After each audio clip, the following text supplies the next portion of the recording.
নমস্কার। এডুচর্চার পক্ষ থেকে সকলকে অনেক, অনেক শুভেচ্ছা।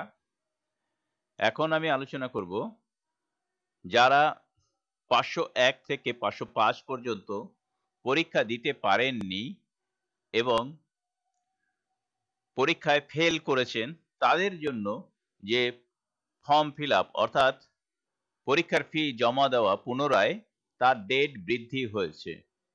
সেই বৃদ্ধি বিষয়ে এখনকার যে খবর সেটি হচ্ছে যে এর আগে ২০ তারিখ পর্যন্ত ডেট বৃদ্ধি ছিল, কিন্তু ২০ তারিখ থেকে আবার ২৫ তারিখ পর্যন্ত যে ডেট বৃদ্ধি করা হয়েছে। যারা এখন পর্যন্ত সেই ফর্ম ফিল আপ করেননি তারা কিন্তু এখনো ফর্ম ফিল আপ করে নিতে পারেন এবং সেটাই লাস্ট চান্স। যদিও যদি তারা সেকেন্ড ইয়ারের ফর্ম ফিল আপ করে থাকেন এবং ফার্স্ট ইয়ারের এখনো ক্লিয়ার করতে পারেননি ৫০১ থেকে ৫০৫ পর্যন্ত, তাদের ক্ষেত্রে কিন্তু এটা একটা সুযোগ। এবং এই প্রসঙ্গে বলে রাখি, যারা আরডব্লিউ রয়েছেন তাদের নোটিফিকেশন তো দেয়া রয়েছেই। হ্যাঁ, সেক্ষেত্রে কিন্তু এই আরডব্লিউ কেস মিটে যাওয়ার পর হয়তো এই ফর্ম ফিল আপটাও চলবে। এদের জন্য যারা আরডব্লিউ রয়েছে তাদের ক্ষেত্রে আরডব্লিউ হয়তো মিটে যাবে।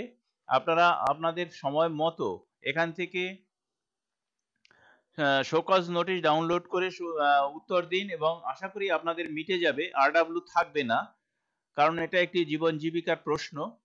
তো সেক্ষেত্রে সেটা পেরিয়ে গেলে আপনাদের আবার ৫০১ থেকে ৫০৫ পর্যন্ত ফর্ম ফিল আপ করতে হবে। সেই জন্যই কিন্তু ডেট এক্সটেন্ড করা হয়েছে।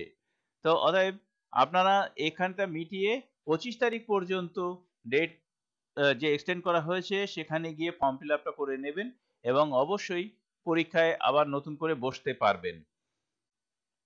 এই নিয়ে তৃতীয়বার কিন্তু এই পরীক্ষার ফর্ম ফিল আপের অর্থাৎ ফি জমা করার ডেট বৃদ্ধি করা হলো। যারা পরীক্ষা দিতে পারেননি বা যারা পরীক্ষায় ফেল করেছেন বা আরডব্লিউ কেস তাদের জন্যও হয়তো যে তাদের শুনানির পর তাদেরকে ছেড়ে দেওয়া হলো, তারপরে তাদেরকে আবার পুনরায় পরীক্ষা দিতে দেওয়া হলো। তো এই সুযোগটা আপনারা নিশ্চয়ই হারাতে চাইবেন না। তো এরপরে এই ২৫ তারিখ পেরিয়ে গেলেই হয়তো আপনাদের জন্য একটা পরীক্ষার ডেট দিয়ে দেবে এবং সেই পরীক্ষার ডেট ৩রা ফেব্রুয়ারি, যেহেতু ৬-৭ এর পরীক্ষা রয়েছে। যদি আপনারা ৬-৭ এর পরীক্ষা দিয়ে থাকেন তাহলে তো ৩রা ফেব্রুয়ারির জন্য প্রস্তুতি নিতে হবে এবং তারপরে আমার মনে হয় যে আগামী মার্চের যে ১৫-১৬ তারিখে পরীক্ষা রয়েছে তার আগেই কিন্তু এই ৫০১ থেকে ৫০৫ আবার পরীক্ষা পুনরায় নিয়ে নেবে। তো সকলকে ধন্যবাদ জানিয়ে শেষ করছি। ভালো থাকবেন, সুস্থ থাকবেন।